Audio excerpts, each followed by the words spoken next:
তো বন্ধুরা, তোমাদেরকে স্বাগত জানাই আবার একটা নতুন ভিডিওতে। তো আজ এই ভিডিওর মাধ্যমে আমি তোমাদের সাথে আলোচনা করব এনভিএস জব ভ্যাকান্সি 2024 এই জব সম্পর্কিত কিছু তথ্য। তো তোমরা যদি এই চ্যানেলে নতুন হয়ে থাকো তো চ্যানেলটা সাবস্ক্রাইব করে আমাদের সাথে থাকতে পারো। আর ভিডিওটি যদি ভালো লাগে ভিডিওতে অবশ্যই একটা লাইক করে যেও। পশ্চিমবঙ্গের সমস্ত বেকার যুবক যুবতীদের জন্য ভালো খবর। কেন্দ্রীয় সরকারের নবোদয় বিদ্যালয়ের সমিতির পক্ষ থেকে কর্মী নিয়োগ করা হবে, তার একটি বিজ্ঞপ্তি প্রকাশিত করা হয়েছে। এখানে পুরুষ মহিলা উভয় চাকরি প্রার্থী কিন্তু আবেদনের যোগ্য। তো আজ এই ভিডিওর মাধ্যমে আমরা জানবো এখানে কিভাবে আমরা আবেদন করতে পারবো, বয়সসীমা কি থাকছে, শিক্ষাগত যোগ্যতা ও বেতন কি থাকবে, এই সমস্ত কিছু তথ্য। তো তোমরা ভিডিওটি শেষ পর্যন্ত দেখতে থাকো।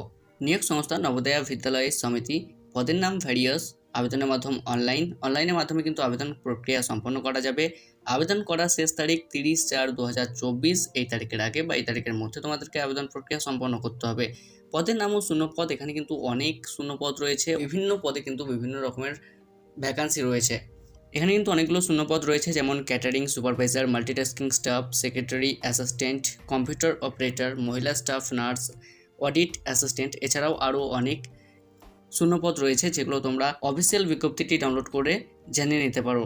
এখানে মিলিয়ে মোট ভ্যাকান্সি বলা হয়েছে যে 1377 জনকে কিন্তু নিয়োগ করা হবে। ঠিক আছে, এখানে কিন্তু বিভিন্ন পদে 1377 জনকে কিন্তু নিয়োগ করা হবে। বয়সসীমা ও শিক্ষাগত যোগ্যতা কি লাগছে? এই পদে আবেদন করার জন্য সর্বোচ্চ বয়সসীমা 40 বছরের মধ্যে হতে হবে, তাহলে কিন্তু এখানে আবেদন করা যাবে। ঠিক আছে, যে সকল ইচ্ছুক প্রার্থীরা এখানে আবেদন করতে চাও তাদের উদ্দেশ্যে বলা হচ্ছে যে এখানে অনেকগুলো শূন্যপদ রয়েছে, তাই প্রত্যেকটা শূন্য পদে কিন্তু আলাদা আলাদা শিক্ষাগত যোগ্যতা লাগছে। তাও আমি বলে দিচ্ছি যে কোন কোন পদের জন্য কী কী শিক্ষাগত যোগ্যতা লাগতে পারে। যেমন বলা হয়েছে সহকারী সেকশন অফিসার পদের জন্য কিন্তু স্নাতক ডিগ্রি, মানে তোমাদেরকে গ্র্যাজুয়েশন সম্পন্ন করতে হবে। অডিট সহকারী পদের জন্য কিন্তু এখানে প্রয়োজনীয় স্বীকৃত বিশ্ববিদ্যালয় থেকে বিকম পাস করতে হবে, তাহলে কিন্তু এখানে আবেদন করা যাবে। জুনিয়র ট্রান্সলেশন অফিসার পদের জন্য এখানে কিন্তু স্নাতক ডিগ্রি লাগবে। আইন সহকারী পদের জন্য কিন্তু এখানে প্রয়োজন আইনের ডিগ্রি, তাহলে কিন্তু এখানে আবেদন করা যাবে। এখানে কিন্তু আরও অনেক শূন্যপদ রয়েছে যেগুলো উচ্চ মাধ্যমিক পাস এবং মাধ্যমিক পাস থাকলে পরে কিন্তু আবেদন করা যাবে। ঠিক আছে, এখানে উচ্চ মাধ্যমিক পাস ও মাধ্যমিক পাস থাকলে পরে কিন্তু আবেদন করা যাবে, যেমন মাল্টিটাস্কিং স্টাফ, ল্যাব অ্যাসিস্ট্যান্ট। এছাড়াও আরও অনেক পদ রয়েছে যেগুলো মাধ্যমিক পাস ও উচ্চ মাধ্যমিক পাসে আবেদন করা যাবে। এখানে মাসিক বেতন বলা হয়েছে যে 18,000 থেকে 1,12,000 টাকার মধ্যে হতে পারে। নিয়োগ প্রক্রিয়া ও আবেদন মূল্য সংস্থার বিজ্ঞপ্তি অনুযায়ী এখানে কিন্তু অনলাইনের মাধ্যমে ও তার প্রাপ্ত নাম্বার উপরের ভিত্তি করেই কিন্তু এখানে নিয়োগ প্রদান করা হবে।